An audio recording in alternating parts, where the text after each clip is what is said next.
जय माता दी दोस्तों, आप सभी का स्वागत है हमारे YouTube चैनल में। दोस्तों 3 मई अक्षय तृतीया का दिन है और इस अक्षय तृतीया के दिन यदि कुंभ राशि के जातक इन 10 कामों को कर लेते हैं तो पूरे वर्ष भर आपके ऊपर पैसों की बरसात होगी, पूरे साल आपके ऊपर धन बरसेगा। तो इन 10 शुभ कामों के बारे में आज की इस वीडियो में हम जानेंगे जो आपको अक्षय तृतीया के दिन जरूर करने चाहिए अगर आप वाकई में अपने जीवन में धन के प्रभाव को बढ़ाना चाहते हैं, धन लाना चाहते हैं। तो वीडियो को लास्ट तक जरूर देखें। चैनल पर पहली बार आए हैं तो सब्सक्राइब भी कर लें और जुड़ जाएं हमारे चैनल के साथ। यहाँ आपको समय समय पर सभी जानकारियां मिलते रहेंगी। तो जैसा कि ये जो अक्षय तृतीया का दिन है ये बहुत ही शुभ योगों में आया है। इसके अलावा इस दिन देखिए 5 महायोग भी बने हैं और कुछ ऐसे योग भी हैं जो अगले 100 साल तक नहीं आएंगे। ऐसे दुर्लभ योग भी हैं। वो कौन से योग हैं? तो ये जो योग हैं ये एक तो अक्षय तृतीया पर सूर्य चंद्र शुक्र अपनी उच्च राशि में, गुरु शनि अपनी राशि में। अब योगों की बात करें तो केदार योग है, शुभ कर्तरी योग है, उभयचरी, विमल और सुमुख। ये पांचों ही योग 5 राजयोग होते हैं, राजयोग के नाम से जाने जाते हैं ये। और 2 शुभ योग हैं, शोभन और मातंग नाम का। और ये जो संयोग बना है ना, ये ऐसे संयोग हैं जो अगले 100 सालों तक नहीं बनेंगे, क्योंकि रोहिणी नक्षत्र का संयोग है, ग्रहों की उच्च स्थिति का संयोग है, 5 राजयोगों का संयोग है। इसीलिए ये दिन इतना विशेष है। और इसीलिए इस दिन अगर आप, जो कि कुंभ राशि के जातकों को हमेशा बहुत बड़ी शिकायत होती है, कभी अच्छा नहीं होगा, हमारे कभी काम नहीं बनेंगे, तो ऐसे दिनों का आपको इस्तेमाल करना चाहिए। ऐसे दिनों पे आपको ऐसे शुभ कर्म करने चाहिए, ऐसे उपाय करने चाहिए जो आपके जीवन को बदल सकते हैं। क्योंकि इस दिन शुभ कार्य किए जाते हैं, दान पुण्य किया जाता है, पूजा पाठ की जाती है और जिससे माता लक्ष्मी और भगवान श्री हरि विष्णु की कृपा आप पर बनी रहेगी और पूरे वर्ष धन समृद्धि, सुख शांति, इनमें कोई कमी नहीं आएगी। तो चलिए विस्तार से अब हम जानते हैं इन 10 शुभ कामों को। अब कुछ पाने के लिए कुछ तो करना पड़ता है। आपको कामयाबी भी जब भी मिलती है जब आप मेहनत करते हैं। उसी तरह से ये जो कार्य है, जो हम ये उपाय कहते हैं या फिर हम कुछ ये शुभ कार्य कहते हैं, जब आप करेंगे तभी तो उसका रिजल्ट आपको देखने को मिलेगा। तो चलिए जान लेते हैं। इनमें से आप एक कार्य भी कर सकते हैं। पहला, श्री हरि विष्णु की पूजा। श्री हरि विष्णु की पूजा क्यों? देखिए इस दिन क्या करना है आपको। श्री विष्णु सहस्त्र नाम का पाठ आपने सुना होगा या फिर श्री सूक्त का पाठ आपने सुना होगा। ये जो 2 पाठ होते हैं ना, ये आपके जीवन में धन, यश, पद और प्रतिष्ठा की प्राप्ति कराने वाले होते हैं।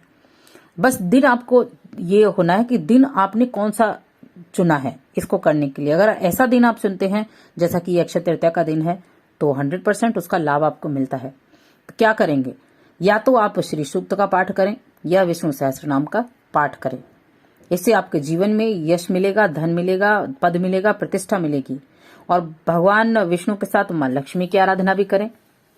भगवान विष्णु को पीला पुष्प अर्पित करें, पीले वस्त्र धारण कराकर घी के 9 दीपक जलाएं, तब आप पूजा करें। 9 दीपक, मिट्टी के 9 दीपक ले सकते हैं, 9 के 9 दीपक जलाएं और तब आप भगवान विष्णु के, मां लक्ष्मी की पूजा करना है। याद रखें 9 दीपक जलाकर ही करना है और वहीं बैठकर श्री सूक्त का पाठ या फिर विष्णु सहस्त्र नाम का पाठ करना है। तो ये तो हो गया, ये तो आपको जरूर करना चाहिए इस दिन अगर आप वाकई में अपने जीवन में बदलाव लाना चाहते हैं धन की स्थिति में। अब हैं जो लोग बीमारी दूर करना चाहते हैं, बीमारी है आपको, निरोग होना चाहते हैं, तो क्या करना है आपको? देखिए राम रक्षा स्तोत्र बहुत उत्तम माना जाता है। जैसा कि मैंने कहा सिर्फ आपको शुभ तिथि पर यह करना होता है, शुभ योगों में करना होता है। तो जो लोग बीमारी से ग्रस्त हैं, ठीक करना चाहते हैं या घर परिवार में कोई बीमार है, उसके लिए आप भी कर सकते हैं। तो राम रक्षा स्तोत्र का पाठ आप इस दिन जरूर करें, बहुत ही उत्तम रहेगा। अब कुछ शुभ नक्षत्रों के कारण या शुभ योगों में कुछ सोने चांदी की चीजें खरीदना बहुत उत्तम होता है। तो अक्षय तृतीया के दिन अगर आप खरीद सकते हैं तो चांदी का एक सिक्का खरीदें, और अगर आप आभूषण खरीद सकते हैं तो सोने की कुछ छोटी मोटी चीजें आप खरीद सकते हैं। कहते हैं अगर आप इस दिन इस तरह के आभूषण की खरीदारी करते हैं तो उससे आपके घर में बरकत आती है, मां लक्ष्मी का वास हमेशा रह सकता है। अगर आप खरीद सकते हैं तभी आप खरीदें, वरना तो आप ना खरीदें। ऐसा कोई जबरदस्ती वाला नहीं है, लेकिन अगर हाँ आप आप इस लायक हैं कि आप खरीद सकते हैं, तो आप बिल्कुल ऐसी कोई चीज खरीद कर जरूर लें।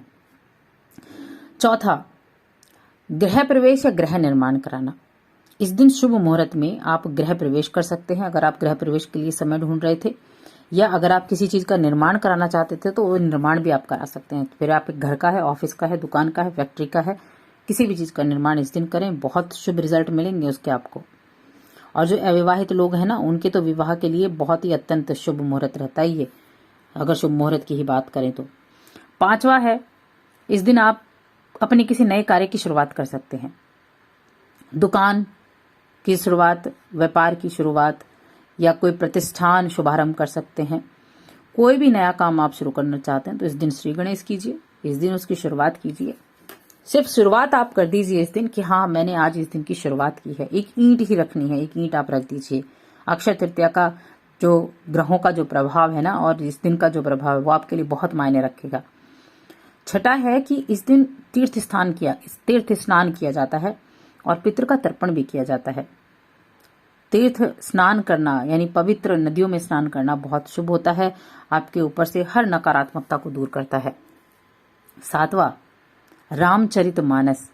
रामचरितमानस में जो अरण्य कांड का पाठ है वो बहुत उत्तम होता है, क्योंकि इस कांड में भगवान राम ऋषियों और महान संतों को दर्शन देते हैं और उनके जन्म जन्मांतर के पुण्य का फल प्रदान करते हैं और इससे आपको राम की भक्ति भी प्राप्त होगी। अगर आप अध्यात्म के तौर पर आप करना चाहते हैं तो इस दिन रामचरितमानस के अरण्य कांड का पाठ भी कर सकते हैं, जो आपको बहुत उत्तम रहेगा।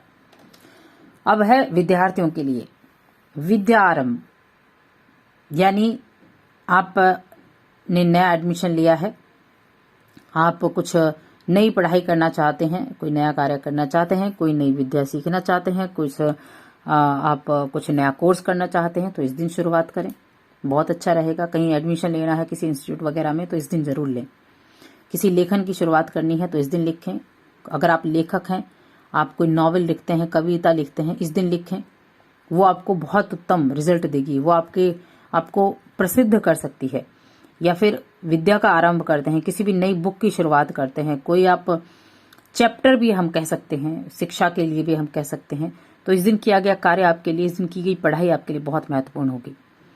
9वां है श्री सूक्त, जो मैंने पहली बार उसमें भी बताया था कि श्री सूक्त का पाठ करना आपके लिए बहुत उत्तम रहेगा, तो ये तो आप करें तो बहुत अच्छा है, ये आप जरूर करें इस दिन। इसमें माँ लक्ष्मी आपकी धन से झोली भर देंगी। 10वां और अंतिम, तिजोरी में कुछ आपको रखना होगा। अक्षय तृतीया के दिन अपने पूजा स्थान में एक एकाक्षी नारियल लें और उसको लाल वस्त्र में बांधकर स्थापित करें। एकाक्षी नारियल को व्यापारी जो है ना इस राशि के, वो अपनी तिजोरी में रख सकते हैं लाल कपड़े में बांध के पूजा पाठ करने के बाद। और कुछ लोग एक कार्य कर सकते हैं, जो नारियल नहीं रखना चाहते वो इस दिन अगर चांदी की डिब्बी पॉसिबल हो सकती है तो उसमें शहद और शहद जो होता है हनी और नाग केसर भरकर अपनी तिजोरी में रखें। कहते हैं ये आपके जीवन में मिठास भर देता है, व्यापार में 4 चांद लगा देता है। तो दोनों में से कोई सा भी एक उपाय आप कर सकते हैं। तो दोस्तों और अधिक ऐसी जानकारियों के लिए चैनल को सब्सक्राइब कर लें, हमारी इस वीडियो को ज्यादा से ज्यादा लाइक करें, शेयर करें।